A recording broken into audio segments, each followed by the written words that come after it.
আহি আছে ৰাজপথৰ ৰাজকুমাৰী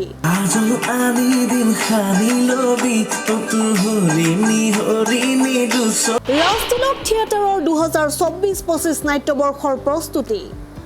আহি আছে অভিজিত ভট্টাচাৰ্যৰ ৰাজপথৰ ৰাজকুমাৰী নামৰ এখন নাটক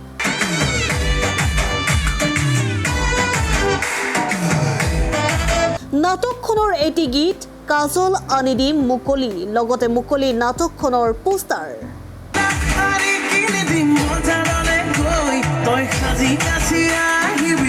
মিছি ভাবি ভাবি নকৰিবি মোক দূৰ সুখে দুখে উৰে জীৱন লগৰী সন্তুৰ তই আপোন হিয়াৰ দাপোন ৰঙীন সপোন ৰঙা নীলা শাৰী কিনি দিম বজাৰলে গৈ তই সাজি কাচি আহিবি হিৰইন হৈ লগৰ ল'ৰাৰ বাইক এখনো খুজি আনিম গৈ তোকে উঠাই ও মোৰে যাম ফুৰিবলৈ ও পি দেখি পাৰাক মিচিকি মাছাক চুচুক চামাকৈ ও চাই দিবি হাঁহি দিবি মৰি যোৱাকৈ ঐ ৰমে ৰমাই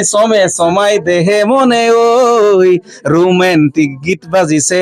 কলি যাতে ওই আমাৰ খুবেই ষ্ট্ৰং এক্টিং ষ্টাফটোৱে হওক বা লগতে আমাৰ মিউজিকৰ মানুহখিনিৰ কথাও ক'বলৈ যাম বিৰাট মানে ছুপাৰ টেলেণ্টেড হয় তেখেতসকলো গতিকে আমাৰ যিটো এক্টিঙৰ ষ্টাফ হয় প্ৰত্যেকজনেই ভাল বালাজী দাৰ কথাই ক'ম নে বিনয় ডেকা দাৰ কথাই ক'ম লগতে আছে জিনু বুলি এগৰাকী অভিনেত্ৰী আছে বন্দনা ডেকা তেখেতো আছে গতিকে যিসকল অভিনেতা অভিনেত্ৰী নয়ন কৌশিক গোটেইখিনিয়ে খুব বেছি ছুপাৰ টেলেণ্টেড বুলি ক'বলৈ যাম আৰু তেওঁলোকৰ লগত মই আগতেও অভিনয় কৰিছো সকলোকে প্ৰত্যেককে লগ পাইছো গতিকে খুব ভাল লাগিছে পুৰণা মানুহখিনিৰ লগত যে আকৌ এবাৰ মঞ্চখন শ্বেয়াৰ কৰিবলৈ সুযোগ পাইছো আনিব ইমান ধুনীয়া গীতটি আৰু আজি যিহেতুকে ভিডিঅ'টো ৰিলিজ হৈছে ভিডিঅ' ৰিলিজ নোহোৱাৰ পৰাই গানটো ইমান ট্ৰেণ্ডিঙত অলৰেডি ছ'চিয়েল মিডিয়াত আহিয়ে গৈছে আৰু আজিতো ৰিলিজ হ'ব গতিকে ৰিলিজ হোৱাৰ বাবে আপোনালোকে ইয়াতে কৈ দিছো যে ৰাজতিলক থিয়েটাৰৰ যিটো ইউটিউব চেনেল আছে সেইটো যাতে আপোনালোক সকলোৱে চাৰ্চ কৰি ছাবস্ক্ৰাইব কৰে চ' ডেট আমি এই বছৰ যিখিনি আমি কাম কৰি আছো বিহাইণ্ড দ্য চিন ৰিহাৰ্চেলতে হওক বা ষ্টেজতে হওক যিকোনো আপোনালোকে ভিডিঅ' যদি চাবলৈ বিচাৰে আমাৰ তেতিয়াহ'লে এই ৰাজতিলক থিয়েটাৰ ইউটিউব চেনেলটো আপোনালোকে বিচাৰিলে তাতে সমস্তখিনি পাই যাব আৰু অলৰেডি গানটো যিহেতুকে ট্ৰেণ্ডিঙত আহি গৈছে আশা কৰোঁ বিশ্বাস আছে আচলতে যে ৰাইজে মঞ্চতো সেই গীতটি চাই ভাল পাব আৰু এতিয়া কথাটো হ'ল ৰাজতিলকৰ এইবাৰ 14 নম্বৰ বৰ্ষ সম্পূৰ্ণ হ'ব এইটো 15 বছৰত মানে ভৰি দিব 24-25 বৰ্ষটো এইটো 2007-8 চনৰ পৰা আমাৰ প্লেনিঙত এই থিয়েটাৰখন জন্ম হৈছিলে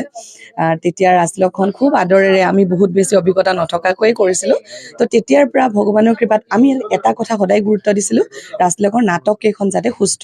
সমাজলৈ ভাল মেছেজ এটা যোৱাকৈ এখন সুস্থ সমাজ গঢ়িব পৰাকৈ ধুনীয়া এখন নাটক উপভোগ কৰিব পাৰে ৰাইজে ভালদৰে এনেকৈ 3খন নাটকতে প্ৰত্যেক বছৰ গুৰুত্ব দিছিলোঁ এটা টাইমতো 4খনলৈকে কৰিছিলে বিভিন্ন থিয়েটাৰে আমি 3খনকৈ আৰম্ভ কৰিলোঁ তাৰপিছত তেনেকৈ 3টা নাটকেই থাকে আৰু ভ্ৰাম্যমানত সদায় প্ৰতিখনকে সমান গুৰুত্ব দিয়া হয় কেতিয়াও কোনো স্পেচিফিক নাট্যকাৰ স্পেচিফিক এক্টৰ